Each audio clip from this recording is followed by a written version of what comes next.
Just like the street lights lit this town, like a fire in a blaze, gotta burn it down. Can't be afraid to leave this out. We got this far, don't know how.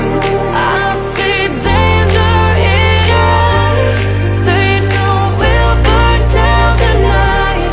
Coming just like the sunrise. You know that we're gonna light it up tonight. We're gonna light it up tonight. We're gonna light it up just like the sunrise. We're gonna light it up now.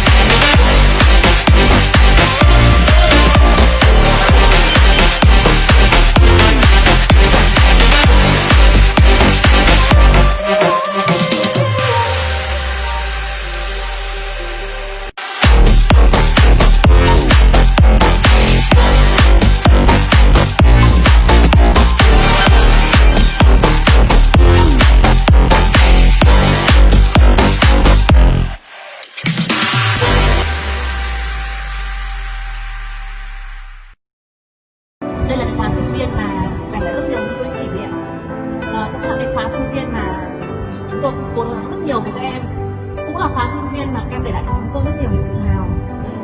Và đây sẽ là cái buổi, tôi nghĩ rằng đây sẽ là buổi tối cuối cùng mà các em có được vui vẻ nhất trong thời sinh viên của các em 4 năm. Rồi sau này mỗi bạn sẽ về một nơi, mái trường đại học sẽ là cái nơi mà các bạn sau này các bạn sẽ nhớ mãi.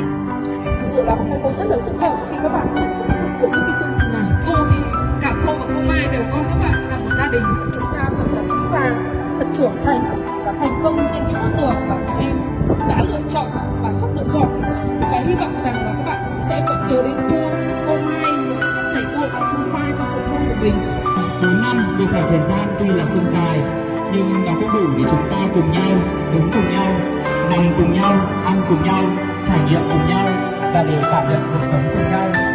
Và ngày hôm nay thì ban cán sự của hai lớp và tập thể của hai lớp công tác xã hội tại 14 quyết định tổ chức chương trình Pool Party tri ân thầy cô 4 năm một chặng đường để có thể gửi những lời cảm ơn, những tình cảm chân thành nhất với toàn thể các thầy cô giáo, những người đã đồng hành, những người đã ở bên chúng ta, đó chính là những người mẹ của chúng ta.